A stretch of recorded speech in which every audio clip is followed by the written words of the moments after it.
What you never knew about your husband/wife until after the wedding. Story 1. She likes to put a random sock in my sock drawer almost every week. It's so obviously hers that it annoys me.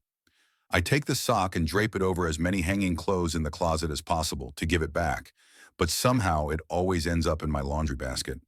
Eventually, I started putting the sock in other places, like her coffee mug or over the shower head.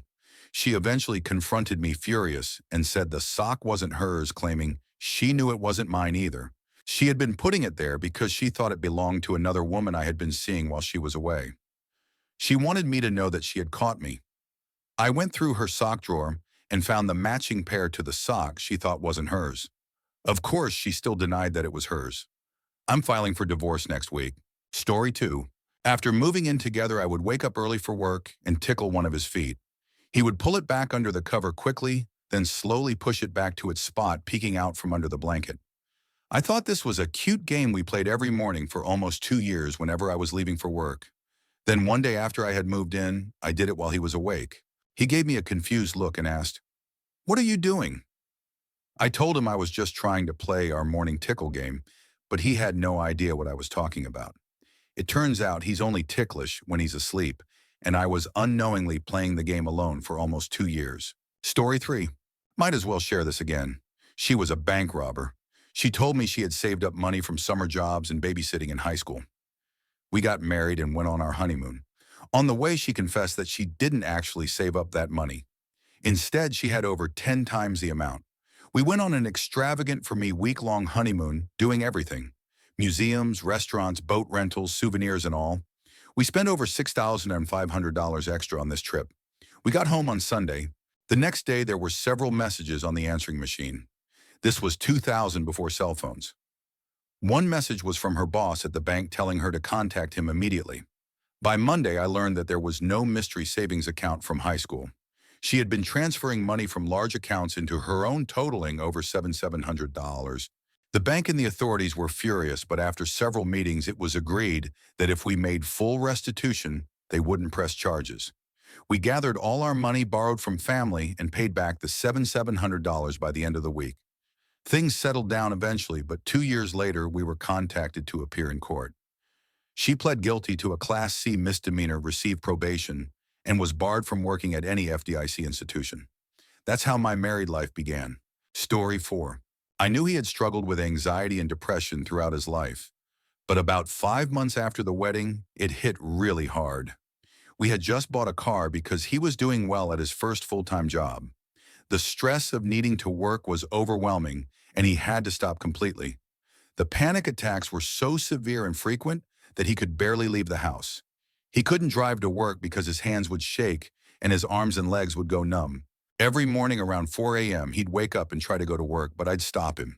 We'd sit in the dark until he calmed down enough to play a video game for a while. These attacks happened 5 times a day. They've lessened since he formally left the job, and we decided my income was enough. I had no idea anxiety attacks could be that severe. I wish I could take them away from him so he could enjoy life more. Since we decided he won't work outside the home, we've started a family, and he'll soon be a stay-at-home dad for our son. Instead of being filled with anxiety, I've never seen him so excited and confident. Story 5. First husband. I found out he had a child before we met, which I didn't mind. I love kids. And that there was a paternity test proving it, along with a court order for him to pay child support, which he hadn't paid in 8 years. That marriage ended in divorce. It was just one of many things pointing to serious character flaws. During our divorce, all he cared about was avoiding child support payments for our daughter. I didn't even ask for it. His history showed he wouldn't pay anyway. But I did ask for custody, which I was awarded. He felt that he got away scot-free and boasted about it to our friends for years. Our daughter is now an adult. More than 10 years have passed, and she has blocked him on Facebook and her phone. After our divorce, he would occasionally show up in her life, taking her to a theme park or out for dinner. But a child needs a dad, and he wasn't that for her. Instead, she got to watch him womanize, drink, and behave immaturely during her visits. She eventually stopped wanting to visit him, and I didn't force her. He drove around in a new car bragging about his $1.65K income and showing off a wallet stuffed with $100 bills. "Don't tell Mom," he would say while she wore secondhand clothes. My parents helped a lot assisting with braces and educational support, things I couldn't afford as a single mom. I think that only made him feel even less responsible knowing her grandparents would step in. He lived a fast-paced life for several years, going through relationships, and is now an alcoholic, alone and lonely. But now our daughter wants nothing to do with him, and he can't figure out why. He's asked me about it, but my daughter requested that I not discuss it with him, so I don't. She did try talking to him once, but he got defensive and accused her of only caring about money. Projecting, perhaps. He didn't understand that the money was just a symptom of a bigger issue, his lack of care. If you want to know what someone values, check where they invest their money and time. He never invested in our daughter.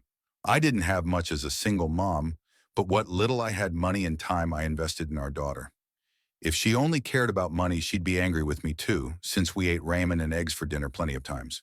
I feel bad for him sometimes, but mostly I feel like he made his choices, and now he's dealing with the consequences. I see his posts on Facebook. Just the other day, he responded to a post that asked, "In 4 words, write the scariest story you can." His answer was, "You are the father." He only ever saw kids as burdens. It's sad. Our daughter has grown into a wonderful young adult, responsible, independent, and smart. She's engaged, has a great start to her career, and has thousands in savings. Any man would be proud to have her as a daughter. I'm remarried now, and my current husband cares for her deeply.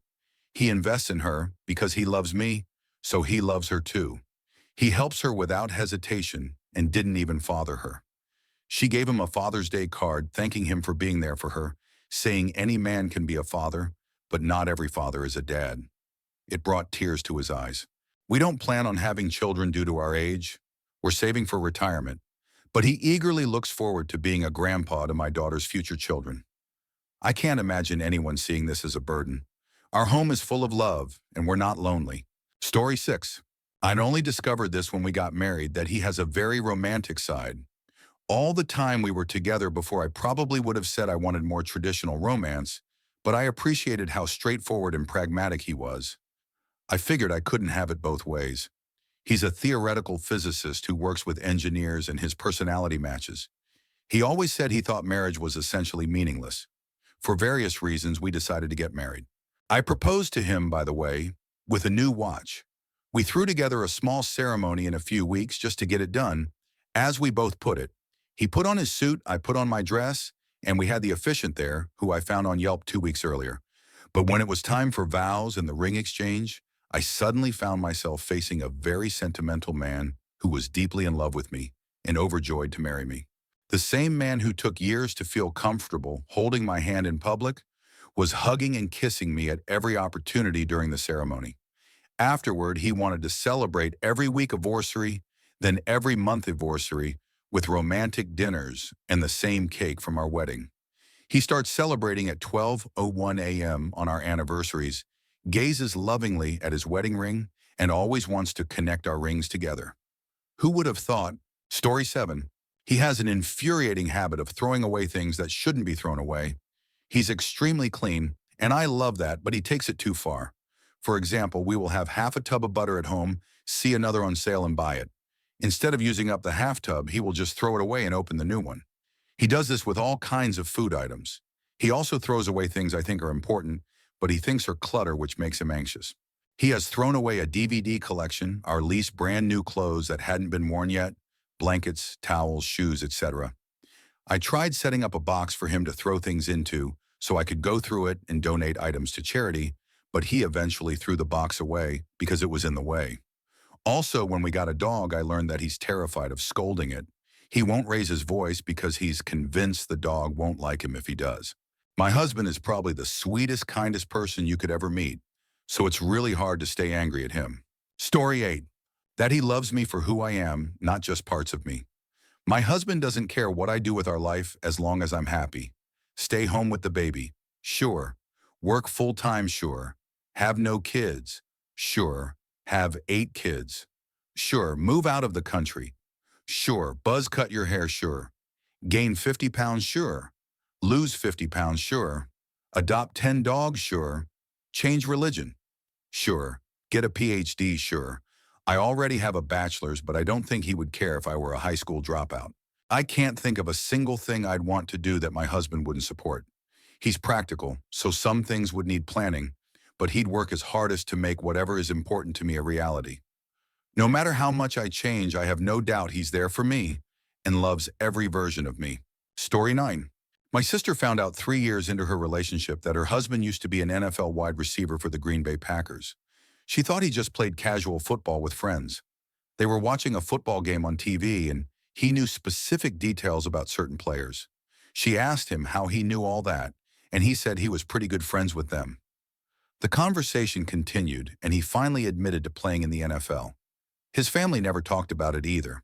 She had been to his house, and his sister told her his college games were pretty fun to go to, but never mentioned he was the star wide receiver playing in front of 70,000 people. Story 10. I found out that my wife consistently has bigger bowel movements than me. She owns it and finds it hilarious.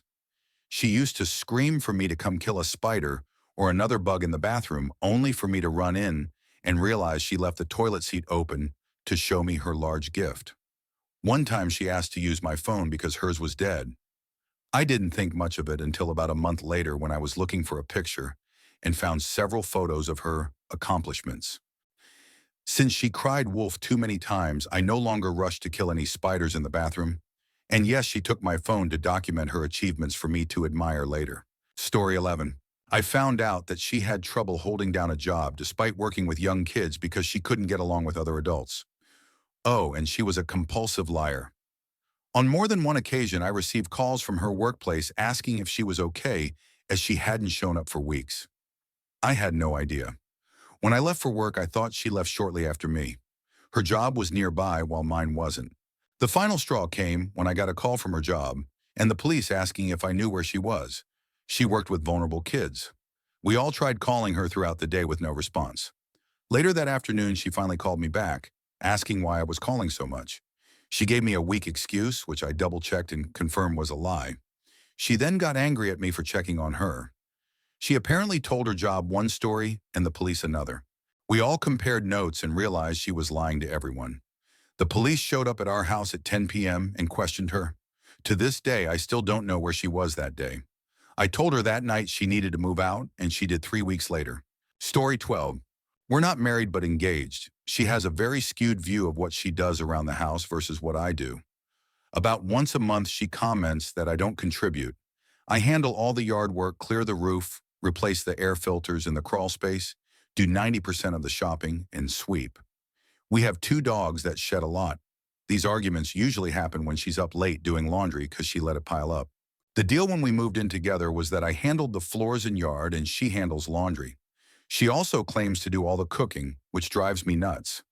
I do all the chopping and prep, but she takes over once it's time to cook. One thing I've learned about myself is that I need some alone time every day. I'm pretty introverted while she's an extrovert, so after work, I just want to sit and browse Reddit for a while. Luckily, she recognizes that and is totally understanding. Story 13. She thinks having a sex drive is a bad thing. If I try to initiate verbally, I'm a pig. If I try to initiate physically, I'm groping her. If I try to discuss the issue, I'm being over-sexual and not respecting her feelings. If we see a TV show or a movie with a love scene, it's disgusting and not how normal people act. If we see a couple cuddling or kissing in public, she thinks they're hiding something at home. Real people don't act like that. It wasn't like this when we were dating or for the first 2 years of our marriage. Intimacy was almost a daily thing. Then she started turning me down more often until it nearly stopped altogether. We'd be intimate 4 or 5 times a year at best, some years not at all. After counseling and many arguments, things improved a bit. We now probably average once a month over the past few years. Story 14. This will likely be buried, but here it is anyway. We married young 18 to 20 and were together for nearly 25 years before she passed away after a long illness. I miss her a lot. We had a long-distance relationship before marriage and moved in together afterward. It was my first time sharing a bed with anyone. I went into marriage with an open mind and no expectations other than monogamy and partnership, and it worked out well. Here are a few things I learned. Her dad was a traveler and she hadn't seen him since she was 8. I later learned her father's side of the family was wanted by the FBI. They ran carnivals and various schemes up and down the East Coast, and she was fascinated by the culture, though we never met them. We only found out her father was still alive when he tried to claim her as a dependent on his taxes when she was 26. She was born on Christmas Day and was always bitter about it. She felt like no one remembered it, despite the fact that friends, our son and I, always celebrated it with her. This was a huge source of frustration for her, and it only worsened with age. She had thick, long, curly hair that shed everywhere, but her hair never thinned. Even now, 2.5 years after she's gone, I still find her hair around the house. She had no concept of cleaning, none. Hated it. I, on the other hand, found it cathartic, so that worked out. But it was frustrating. If she made a grilled cheese, for example, I'd find the pan on the stove, cheese on the counter, the bread bag open, and greasy spatulas left out. Meanwhile, I'd make a sandwich, clean the kitchen as I went, and leave it cleaner than I found it. This always amazed her. She had natural leadership skills, though she didn't recognize them. She worked at sci-fi and anime conventions with me, and whenever she was in charge, that was the place to be. She ran art shows, staff suites, and even managed a major convention for a year. People gravitated toward her. She could have gone into politics if she didn't have so much self-doubt. She wore clothes until they literally fell apart. I secretly threw away old clothes, socks, and underwear when I did the laundry. When she passed away at 43, we donated clothes she'd had since she was a teenager. Story 15. Apparently, sleepovers were something totally foreign to him. I grew up having sleepovers at friends' houses and having them at mine all the time from the age of 10 and up. As an adult, I figured when we had kids, we could get a break every so often with a sleepover. But it turns out he is very against them. He wouldn't even let our kids sleep at my parents' house. He explained it as a cultural thing from his background, and I had no clue that some communities didn't do sleepovers. In his culture, families tend to live under one roof, so sleepovers aren't common. But of course, my parents live in their own home. We argued about it a few times because I couldn't understand why he was so against our kids staying over at their grandparents' house. I never even knew my grandparents and wished I had the chance my kids have to hang out with theirs. Eventually we compromised, and now our kids can stay at my parents' house occasionally. But sleepovers at friends' houses are still not allowed. Story 16. I'll answer the reverse question. My wife found out that I had slowly become an atheist over the course of 3 years. We had been dating for 4 years, went to church together, and were basically a cultural Christian couple. After the 4th year, I started questioning things and eventually stopped believing, but my wife didn't find out I was an atheist until a year into our marriage.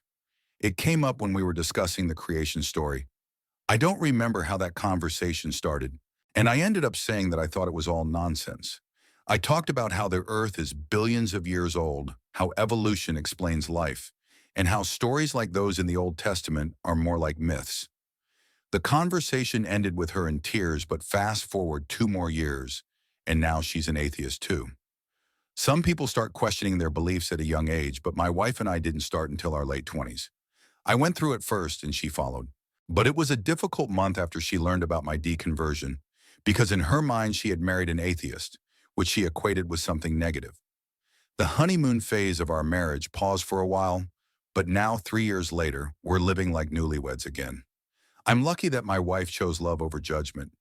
Even though we're not Christians anymore, we live with the values of love and compassion, which feels more in line with how we believe we should live. Story 17. My wife and I were together for 5 years before getting married. It wasn't until we had been married for a few years that she casually mentioned her family had undocumented live-in housekeepers for about a decade. They helped her learn some Spanish, but it was never something she mentioned to me before. After finding that out, I started asking more questions to see if there were other things she hadn't told me. She also admitted that she used to sneak out of the house at night to hang out with friends despite her parents having an alarm system. She would ask her dad to turn it off so she could sleep with her window open, but she'd actually use it as a way to sneak out. Her parents never checked on her. Story 18. He and I was married for 13 years. Around year 9, my wife started developing major depression and anxiety issues. She developed nervous tics in her hands and ended up on medication, seeing a psychologist for 2 years. This ultimately led to the beginning of the end of our marriage. Things really went downhill when her psychologist told her that much of what she was dealing with was in her own mind and not caused by me. I later found out that her parents and sister also struggled with depression and anxiety. We have kids, and I still worry that they might develop the same issues down the road. My son already shows signs that it could become a problem later in life, and that concerns me. Story 19. I had no idea what being married to a partner with both manic depression and diabetes would be like when we got married. It became even more challenging when it interacted with postpartum depression. Try buying groceries for someone in that situation. Anything I brought home was met with accusations that I was trying to poison her. She's gained 50 pounds since we got married, and the combination of diabetes and poor hygiene during a depressive phase made things difficult. I still care about her, and I don't have any strong urge to go through the whole process of meeting someone new, but it's hard when I find her unattractive. It makes dealing with the tough parts of marriage more frustrating when there's little joy in our relationship. Her primary hobbies are watching TV and scrolling through social media. She reads every new book about diabetes and gets upset when I'm not as interested in the topic. To make things worse, she's a nurse, which is physically demanding, but she refuses to see a chiropractor or therapist to address her long-term issues. She moves with difficulty and groans like someone much older. I'm in good shape and feel like a total mismatch being married to someone who is so different physically. It's especially hard because we live in a high-cost area, and if I were to divorce her, I'd be left paying alimony and child support with little to live on. It feels like I'm stuck even though we have 3 kids who I adore and want to be there for. Story 20. I discovered after we got married that my wife knows almost nothing about history. It never really came up while we were dating. We talk about other topics like current events and some politics, but history was never part of our conversations. I realized this during a discussion when I jokingly said, "Et tu brute?" After she took someone else's side in a debate, she had no idea what I was talking about. I explained that it was something Julius Caesar supposedly said when his friend Brutus betrayed him. She looked at me and said, "Caesar? You mean the artist?" I had to clarify. No, Julius Caesar, the Roman emperor. She didn't know who he was, and that's when I started asking her more history-related questions. I quickly realized that she knew almost nothing beyond some U.S. history, and even that had a lot of gaps. It blew my mind that I hadn't picked up on this before we got married. Story 21. I wasn't married to the guy, but 5 months into my pregnancy, I received a call from a psychiatric institution in the north of the Netherlands, warning me that my partner had a history of violent, manic-depressive schizophrenia. They told me he was on injections of Risperdal, but they were planning to stop the treatment due to the side effects. They warned that within a few weeks I might be dealing with a completely different person and advised me to leave him if I wanted to keep my baby safe after it was born. I experienced some of the worst healthcare systems in the Netherlands, particularly when it came to pregnancy, and I also saw how poorly the mental health care system handled this situation. The doctors were aware of his condition and the treatment, yet they didn't inform me until I was 5 months pregnant. It's baffling how they could wait so long, knowing the risks involved. Story 22. I never realized just how bad his depression was. I had some suspicions, but he has high-functioning depression, so he's really good at hiding it. He told me about his depression about 8 months before we got married, but it was downplayed as more of a, "I lack motivation and don't know why," rather than, "I'm struggling with harmful thoughts and behaviors." The first 2 months after our wedding were the worst period for his depression, and he was on suicide watch for a while. He's been improving since, and I'm so glad I decided to stand by his side through it all. My friends tried to reassure me by saying, there's never a perfect time to get married, but I do think it would have been better to wait until he was in a better mental state. But the wedding is behind us, and I'm hopeful for a wonderful future together, aiming for a happy 50th anniversary someday. Story 23. My wife became the most abusive person I had ever been with, though this didn't start until a few years into our marriage.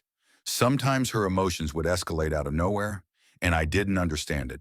She'd start screaming, and if I didn't respond, she'd hit me or throw things. Glass ashtrays, full cans of soda.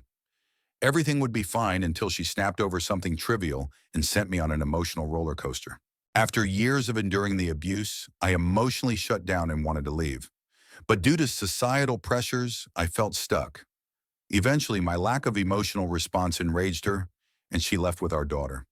Losing my daughter left me feeling empty, as she had become my world. While going through old boxes, I found paperwork from when my wife had been committed to a mental health facility for bipolar disorder as a teenager. Over the years, she's alternated between asking me to come back and blaming me for her failed relationships. I don't wish her harm, but I hope she gets the treatment she needs. Story 24. Even after 10 years together, I'm still learning new things about him. 3 years into our relationship, I discovered he played guitar. Less than a year into our marriage, he started writing another novel.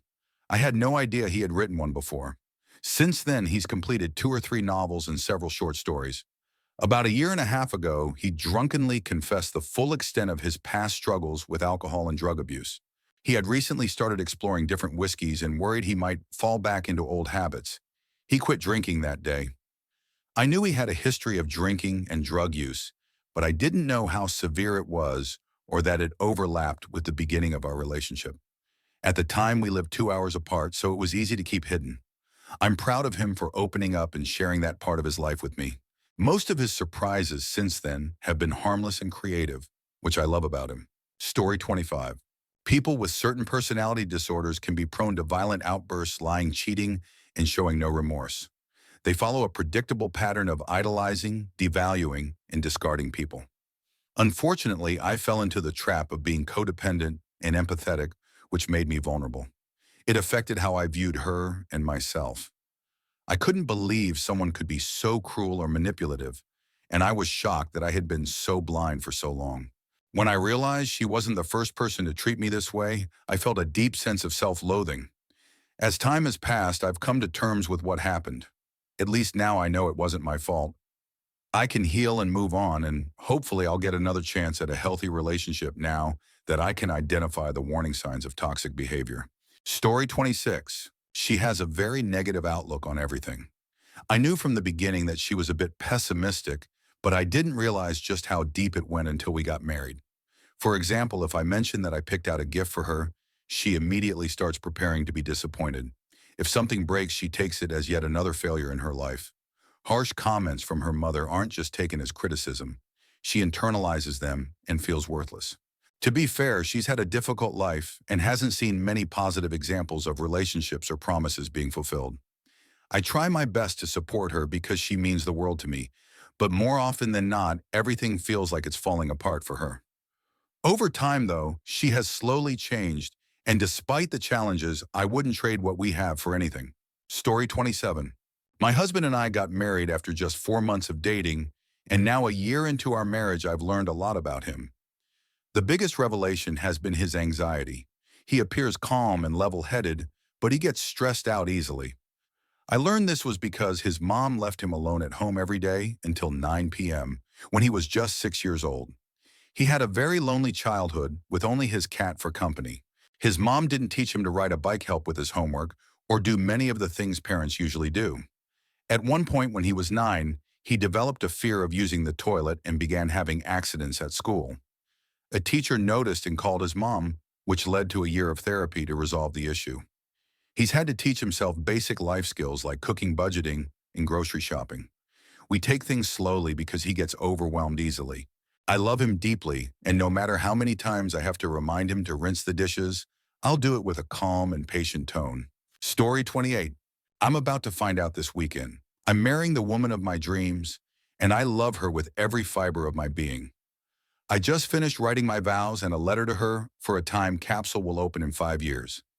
I know how much she loves me, and I hope she knows how much I love her too. I've been crying tears of joy all week as the big day approaches. Reading through these stories, I feel even more excitement for what's ahead for us. I know things won't always be perfect, and that's okay. I just hope I can always be the man she fell in love with.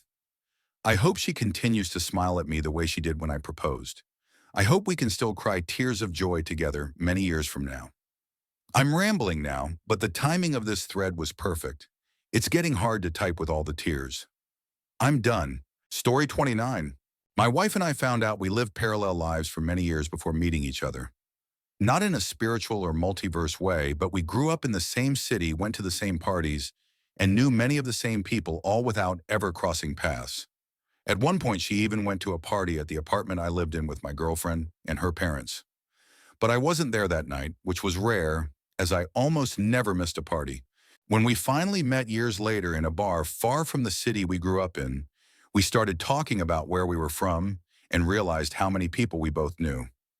Luckily, I never dated any of her friends back then because that would have been super awkward. Story 30. Even though he really wanted kids, lots of them, he's not great at building a relationship with them. Part of the problem is that we didn't fully discuss our parenting expectations before having a child. I expected him to be the kind of dad who comes home from work and gives his kids a big hug. He expected his kids to like him automatically. We only have one child right now, and there's still time for them to bond. But it's been a little disappointing for me. We're talking about it, though. I'm making my expectations clearer, and he's working harder to build a relationship with our son. Story 31. Yes, I think he does. I don't know the full extent of the abuse he endured. He's seen a therapist at different times in his life, and he's opened up to me more than anyone else. But I never push him to share more than he's ready for. He's mentioned things that alluded to something worse, but even the things he's told me are horrifying. We had a very honest conversation about children. When he first told me he didn't want kids before we were engaged, I panicked and thought we might have to break up. But after a lot of soul searching, I realized I'd rather be with him and not have kids than settle with someone else just to have them. He has said he won't rule out having children completely because he also used to say he'd never get married, but that changed when he met me. Now he says there's nothing he wants more than to marry me. If we have kids one day, great. If not, I know we'll still have an amazing life together, and I'll love every minute of it. He doesn't have much of a relationship with his family, but he's built a great support system around himself. I'm not entirely sure why he doesn't want kids, and it's hard for him to talk about. I've accepted it, so if he decides to share more one day, he knows I'll always be ready to listen. Story 32. There's a tremendous responsibility in joining yourself to someone in marriage. You inherit their debts, their quirks, their family, their love, their pain, their joy. Everything about their personhood becomes entwined with yours. You each give up a little bit of your own identity to create something new together. The first year is challenging for many newlyweds. Personal space becomes a thing of the past. Hobbies you used to spend hours on take a back seat to the need to build a life together. You can't emotionally check out. You have to communicate, consider your spouse's perspective, and be an adult. But there is an incomparable joy in losing yourself in love. You gain a purpose beyond personal satisfaction. You might have children together, which diminishes you in one way, but adds to your life in so many others. Life becomes more vibrant, chaotic, exhausting, and rewarding. Marriage isn't for everyone. It's risky to give a piece of your heart away. But if you choose your partner wisely and commit fully, it's the greatest adventure you'll ever take. Story 33. The biggest change for me after getting married was dealing with money. Before I worked low-paying jobs in cheap parts of Indiana, just getting by. Once I got married, everything became about how to afford my wife's lifestyle. She wanted a nice apartment, a car, and plenty of gifts. I found that buying her little presents was the only way to stop her from making my life difficult.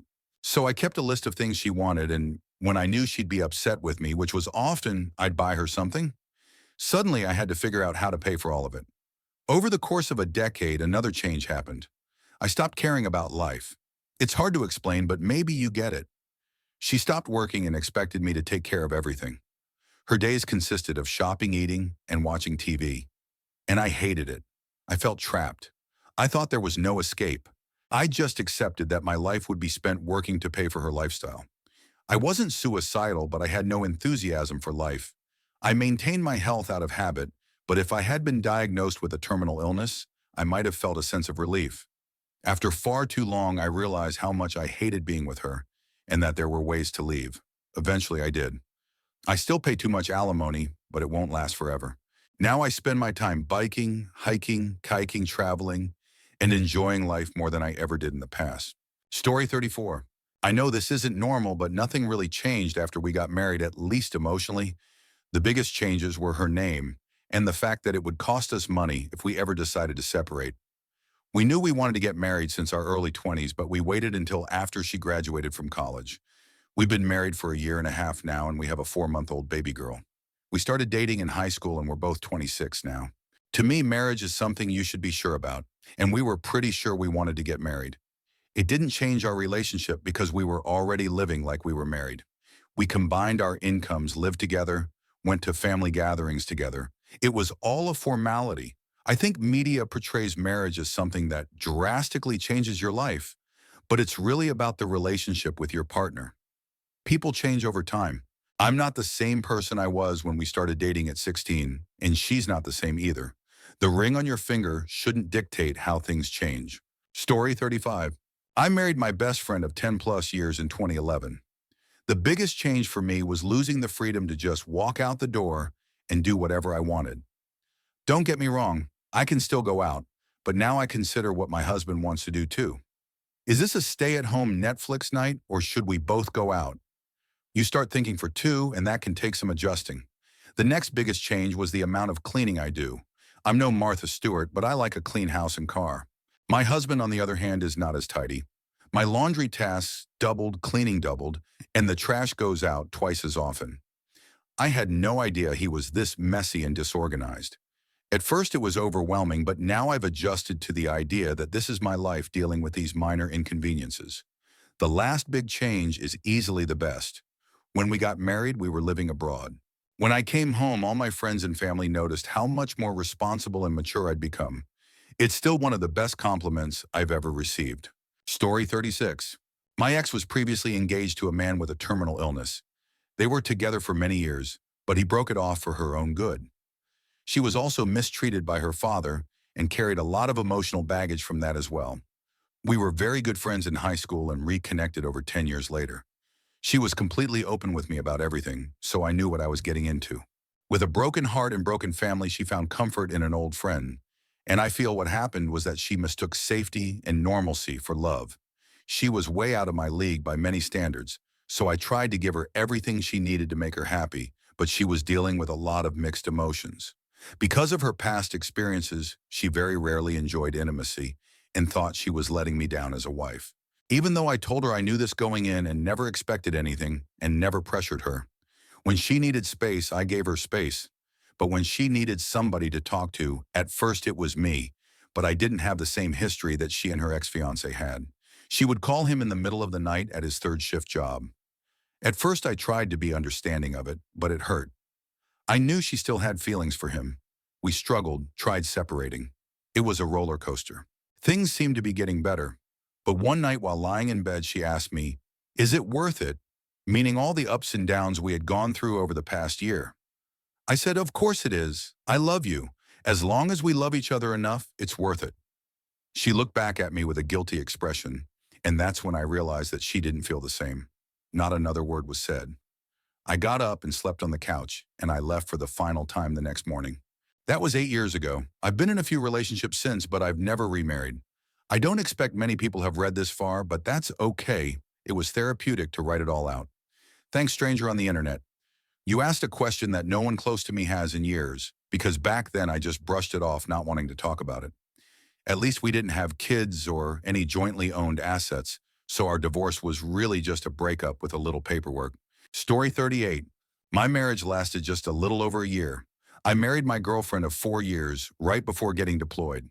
She didn't have anything to keep herself busy while I was gone. No job, no hobbies, etc. While I was away, she got into harmful substances. During my 2-week leave, I got her pregnant. She felt so trapped that she convinced me to agree to give our child up for adoption once she was born. I was so blindly in love with her that I would have agreed to just about anything she suggested. A week after our daughter was born, she left me and canceled the adoption, taking the baby back from the adoptive parents. Long story short, she got back into bad habits. I'm fairly sure she wasn't using anything harmful while pregnant with our daughter. Had 2 more kids with her supplier, and Child Protective Services stepped in. That's when I was awarded full custody of my daughter. Not a day goes by without me looking at her and thinking, what was I thinking back then? But I'm incredibly glad to have this wonderful, energetic little girl in my life. Story 39. I was married for just over a year. We were high school sweethearts and got married right after graduation. Our whole marriage was filled with tough situations. We moved closer to her college, but had to move back due to finances. Around that time, my grandmother passed away, making things even more difficult. We were poor, but for a time, things were looking up. We had our own apartment again. We were both working and enjoying our time together. Then I got seriously ill, which put me out of work. Medical bills and rent started to add up again. I also struggled with anxiety and depression at the time, and she did as well. She got close to a coworker while I was out of work, and now they're together. I moved out in November 2015 after we got married in July 2014. Our divorce was finalized in April the following year. We haven't talked much since then. It's hard to think about sometimes, but I've been feeling much better over the past few months. Story 40. My ex-husband went through police academy while we were engaged and became an officer the week before our wedding. After the honeymoon, when he got his service equipment, his weapons, honor badges, etc., a darker side of him began to show. He became obsessed with control. Everything had to go his way because, as he put it, I am the law. He was also secretly a heavy drinker, which he had hidden during the academy. He naively thought that becoming an officer would make him more responsible.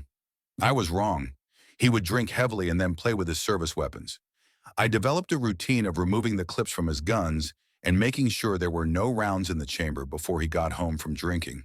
He had always been verbally abusive, calling me names and telling me no one would ever want me. He enjoyed using his physical strength to intimidate me, practicing takedown moves on me. The breaking point came one night when he came home drunk and demanded intimacy. When I refused, he dragged me out of bed and beat me. He knew enough to avoid my face, but the rest of my body was bruised. Then he grabbed his service weapon, pointed it at my head, and pulled the trigger. Because I had removed the bullets earlier, nothing happened. Furious, he continued to beat me until he passed out. I packed a small bag, grabbed my cat, and left. I filed for divorce a few days later and never went back. It's been 7 years now, and I still have nightmares and struggle with intimacy. We were married for only 11 months. Story 41. My ex-wife and I had been together for 2 years before getting married. We moved in together due to my parents losing their home. After getting married, things were going well. I was working full-time and going to school while my wife started a new job. But then she began texting a co-worker constantly. I was under a lot of stress at the time and was only getting about 4 hours of sleep each night, so I played video games to relieve stress. I told her I was uncomfortable with how much they were texting, and she wanted me to meet him. That only made me angrier.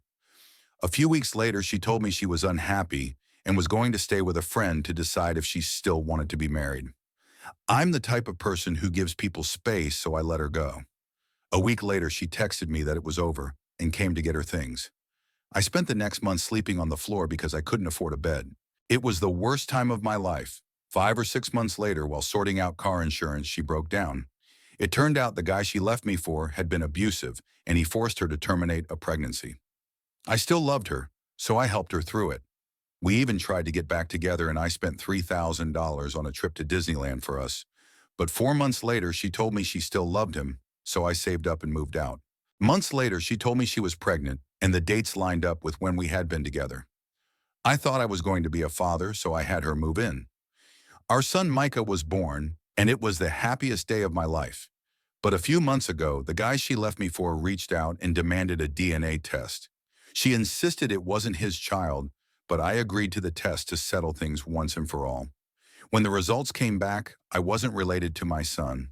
I collapsed. That was 3 weeks ago, and I've moved out. It feels like I've lost my child. People say the pain will pass, but right now it feels like it never will. If you've read this far, thank you. Enjoy the blessings of marriage and kids. Some of us aren't as lucky. Know the person you're marrying. It will save you a lot of heartache in the future. Story 42. Dated a guy for 5 years, got married, and got divorced 11 months later. The marriage failed due to really bad timing and alcohol. My ex's mom passed away a month before the wedding, and unfortunately, we couldn't cancel anything. So we had this chaotic month with a funeral, a wedding, and a honeymoon. After that, my ex spiraled into drinking and avoiding his grief in any way possible. He partied, drank, and drove, yelled at me a lot, and eventually chose alcohol over me when I told him I couldn't live with him acting like that anymore. We divorced, and he went on to date younger women and continued his party lifestyle. He later cut all ties with me and our dogs when he found out I was dating 6 months after the divorce, even though he had been on dating apps the week we separated. After a lot of therapy, I'm in a better place now. It was incredibly tough, but I'm nearing 30, and I'm finally able to stand up for myself. I'm now in a safe, healthy relationship. The divorce was the worst thing that ever happened to me, and I definitely wish I hadn't gone through it. I wish we had canceled the wedding after his mom passed away. I wish I had seen how his drinking could spiral out of control. So many regrets. But you live and learn, right? Story 43. I got married young 19 and didn't really get to know her very well. It felt like the right thing to do at the time, I guess. It took about 3 months before things started getting difficult. We were always arguing and couldn't agree on anything. I eventually found out that her parents had spoiled her her whole life and told her that all she had to do was marry someone and he would take care of everything while she just had kids. As two 19-year-olds with almost nothing in the bank, kids weren't exactly the best option. That's when I realized I had married someone with the maturity of a teenager. She wanted me to pay for everything and couldn't hold down a job. Out of the 13 months we were married, she worked almost 3 months. She complained about how stressful work was the whole time. She wanted to cut off our only friends because they swore sometimes. She was religious, and I was in the military. We decided to replace an old beater with a newer car, under the condition that she'd keep her job to help pay for it. That didn't work out, and I ended up supporting 2 car payments, rent, and all our bills on my salary alone. She could never be grateful for anything and expected everything to be handed to her. The moral of the story is date before you marry. It really is that simple. You're only young once. Don't waste it on people who aren't worth it. The silver lining is I got an amazing dog out of the whole situation and found out who truly cared about me. Good times. Story 44. We had dated for a couple of years and were very much in love, so naturally we got married. Up until then, there were no issues. She had just finished studying at the time, and she had this friend from school with whom she studied. I was okay with that. I was never one to stop my wife from having male friends. The day after our wedding, we took a break to return hired equipment and pack for our honeymoon. While we were halfway through stopping for lunch in the city, she got a message from this guy asking for her help with his studies. She seemed really eager to go, even though we had so much left to do. Her eagerness didn't sit right with me, but I brushed it off as nothing and let her go while I finished everything by myself. It was awkward explaining to her parents where she was when I went alone to collect things from their house. My new wife was off alone with another guy the day after our wedding. Yeah, her parents weren't thrilled either. We left for our honeymoon the next day, and the messages continued throughout the trip. It was so frequent that I eventually said something, pointing out that we were on our honeymoon and he was being disrespectful. She didn't see anything wrong with it, but I didn't like it. When we got back and resumed our lives, the messages didn't stop. In fact, she invited him over for dinner to meet me because I had expressed my concerns. Later, she started hanging out with him alone, sometimes not coming home until the early morning hours. Naturally, this led to arguments. I told her she needed to stop seeing him, but she said if that was the case, I'd have to stop seeing my best friend who happened to be gay. She questioned how she could know I wasn't involved with him. In the end, I agreed because she was my wife and she came first. She broke down in tears, begging me not to make her stop seeing this guy. She insisted nothing was wrong and that she'd resent me if I made her stop. She said we might as well divorce if that's how it was going to be. So I relented and let her continue seeing him. This went on for 10 months with more arguments. Eventually, I asked for a divorce. She was staying with her mom after another big fight. It gutted me. It was one of the worst things to ever happen to me, and it took years to come to terms with it. Not long after they started dating. She never saw it as a problem, and to this day, I don't know if they were together while we were still married, but I suspect they were. Story 45. My wife thought she might be bisexual and experimented with another woman before the marriage with my blessing. Things were smooth and the first month after the wedding went well. However, the other woman ended up becoming our roommate due to a bad home situation, and I didn't want to be the bad guy when I noticed they spent all their time together. I lost my job right before the wedding, but got back to work within the first month of the marriage. Between losing my job and feeling like my wife was spending too much time with the other woman, I started drinking more than usual and sent her messages while intoxicated, highlighting my insecurities. After a little under 2 months, I pushed for the other woman to move out. I was feeling stressed, but my wife defended her, and neither of us felt the situation was resolved. Around the 4-month mark, my wife went to the other woman's wedding out of town and came back wanting to leave me. She decided to stay if I stopped drinking, but she never noticed that I did because she was still attached to the other woman. She left about 2 weeks ago, and I'm trying to process the end of a 5.5-year relationship, as well as the loss of my best friend. It's been an emotional affair at the very least since late October, and the other woman and I now have a strained relationship. We had a big talk last week highlighting all of our issues, and it seems like a lack of communication and commitment were what did us in. I still feel like we could work things out with better communication and spending more time together, but it feels like she wasn't ready to settle down. Her feelings for the other woman have probably caused lasting damage. My main issue was always the time management and feeling neglected, as I told her for months that I needed to spend more time with her for this to work. Lots of regrets, but time will make it easier, I suppose. The good news is I've kept up with sobriety, though, that has little impact on the current situation, as I'm not medically considered an alcoholic. Story 46. My marriage lasted just over a year, though we had dated for 7 years and lived together for 3 years before getting married. It ended when I found out she was involved with someone from work. While she ultimately made the most painful choices that led to the end of our marriage, I can't deny that I contributed to it. We got married right after I finished law school. She had supported us through school by working in a high-end restaurant. I didn't realize how much she had come to enjoy the city and her workplace, as she had always complained about it. After I graduated, I was offered a great job in our home city, so I pushed for the move. Once we moved, I started working a very demanding job, often putting in 60, 90 hours per week, along with a long commute. Over time, I became tired, irritable, and disconnected from friends. I sank into depression. From her perspective, I was neglecting her and working too hard. What she didn't know was that I was working myself to exhaustion because I wanted to build a future for us, but I never told her that. I've forgiven myself for the rest, but I'll never forgive myself for not telling her that. I assumed she would understand naturally, but that was a mistake. The marriage ended quickly. I quit my high-end job and went backpacking to rediscover myself. The guy she left me for later cheated on her, and she was left unhappy, but her happiness is no longer my responsibility, and I've moved on. I can't carry resentment for her for the rest of my life. I came out of it stronger, more compassionate, and ultimately happier.